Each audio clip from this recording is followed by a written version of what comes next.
Well, hello there, friends of the mouse. I am backstage at the Hyperion Theater where they're doing a musical of my favorite musical Disney film in the world, Frozen. And I understand there may be one performer around here somewhere. I'm going to find him. Meanwhile, why don't you see what's going on in the world of Disney?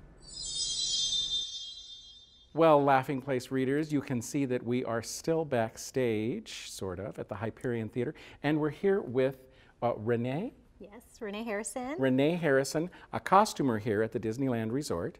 And you worked with Clint Ramos. Yes, the costume designer for the show. And together we worked at making the costumes come to life on stage. But it is a process. You go from sketch to prototype costume to production to fittings and then finally sing it on stage. One of the big advantages of film is you can very much choose exactly what people see. Mm-hmm. You know, you can have a tight close-up that can show something like a beautiful sleeve or something like that. On the other hand, when people are on stage, people see the whole costume the whole time. Yes, this is the Duke of Wesselton, who is, you see him in the coronation. Yes. Such a fun character. He's kind of just that over-the-top guy that you just really want to make his costume a little bit over the top as well. Yes, yes. So his epaulets are just a little shinier, a little glitzier. Same with his boots. Just he's kind of just that over-the-top fun. And I see he also has something to help keep those pants down around his ankles as he's doing his high kicks and steps and bucks and wings. Yeah, it's just, again, one of those pieces that we really have to consider of what's going to be comfortable and work for them. So he wears, you know, knee-high boots, so those stirrups just really help keep those pants in place. And then, and this is for one of the chorus? Yes, this is our ensemble? Yes, one of our ensemble coronation dancers. Now, the interesting thing about them is they go from being the big featured performers in the middle of the stage, and then suddenly they're background performers behind the principals as they are appearing. Now, I'm going to jump ahead a little bit. Is this the dress that Anna is actually wearing during the coronation? It is. That is Anna's coronation dress. This is actually one of my favorite pieces in the show. And I couldn't help but notice when it was on stage that there's so much beautiful detail work done with all of these little diamonds and sparkling objects, and it really helped to set her apart from everyone else who was dressed very, very formally, but this is one of the dresses that really, really stands out. Yeah, and this is all done by hand, so all the jewels and all the beading, all the trim is done by hand. And if you'll notice too, as well, that Anna's the only one in green, so that she kind of stands out from the other dressers. And these are two gentlemen in Anna's life? Yes, the very handsome Prince Hans. Right. Some amazing applique and embroidery, and one little detail I loved is the back. It's just really gorgeous. Sometimes, you know, there'll be characters that you only ever see from the front when you're seeing the movie, and they have to imagine what else is going on as the costume is in 3 dimensions. Yes. And then, of course, we have... Oh, sweet Kristoff. Kristoff. Yes.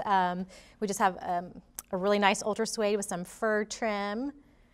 We actually took a combination of a few trims and created one specifically for him. Oh, okay. But of course, the costume, the costume everyone wants to see is this one down here. And I will just say that just as in the movie, this is a costume that does get something of a reveal. Yes, we definitely wanted to have a few, you know, fun costuming, magical moments in the show. So this is one of them. You'll definitely have to come see the show to kind of see all the fun details that are in it.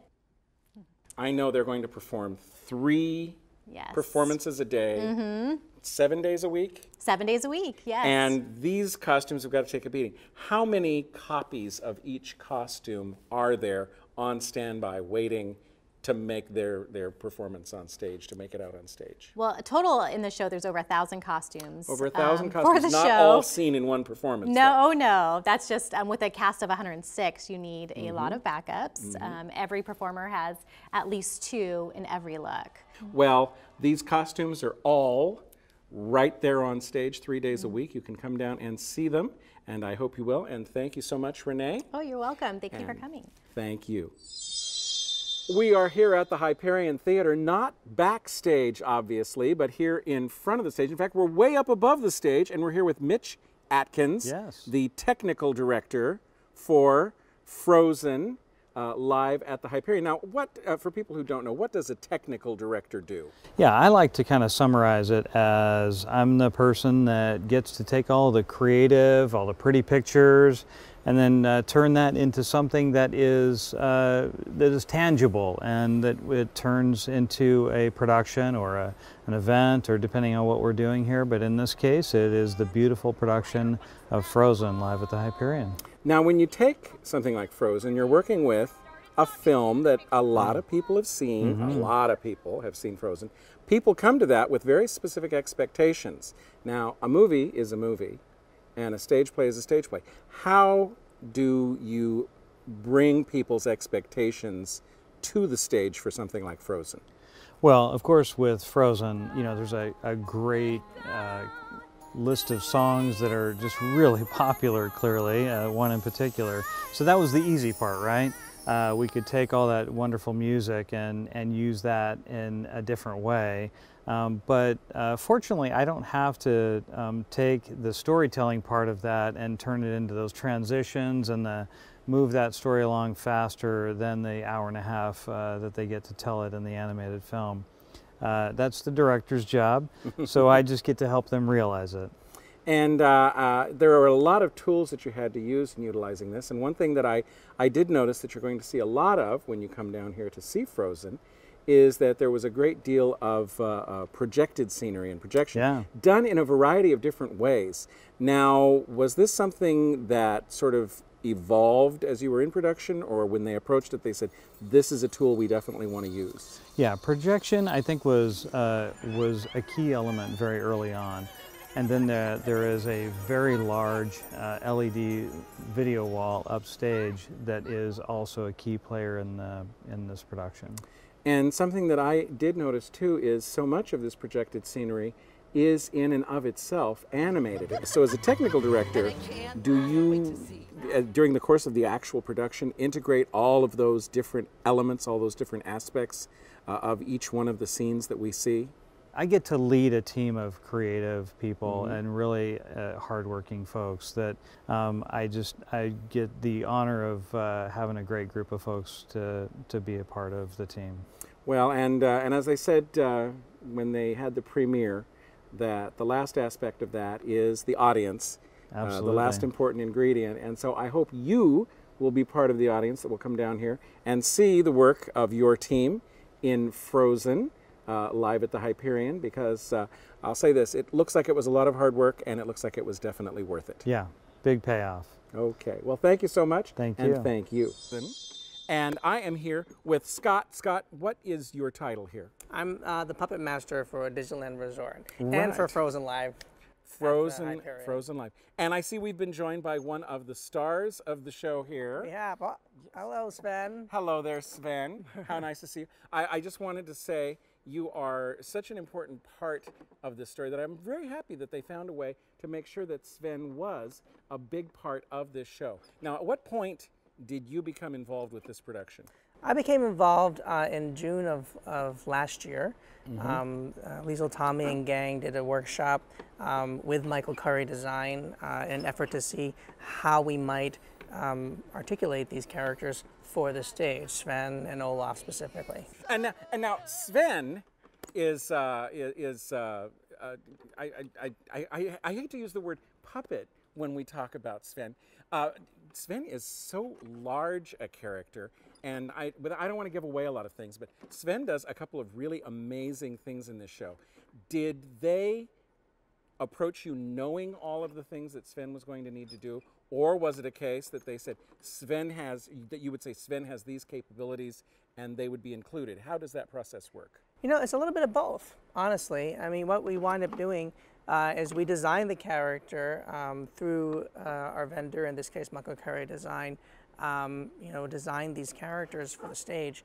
And in those meetings that we have and those collaborations, we talk about the things we'd like it to be able to do, specifically in regard to what the script calls for, what the show director would like to see happen.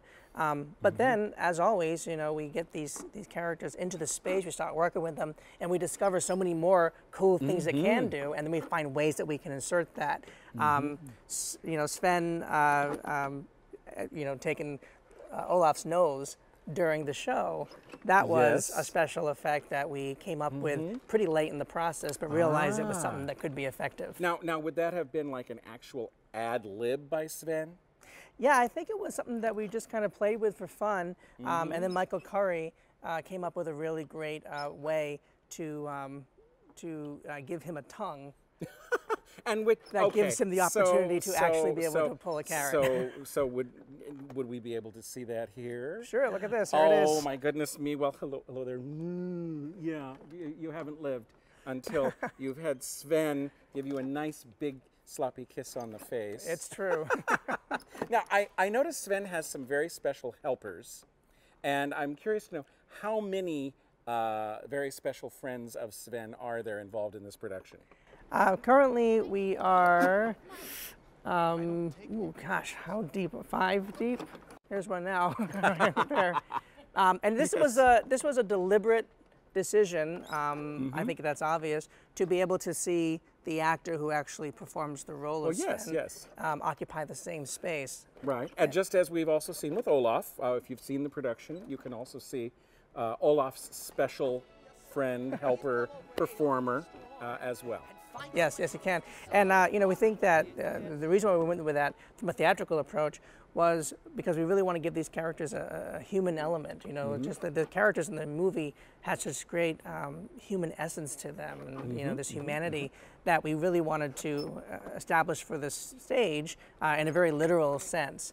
And what's been great is that as an audience, when you watch the show, you might see these two faces occupy the same space, but what you really see is one character being created by these two faces. And every expression that the actor makes informs the expression that the character himself makes.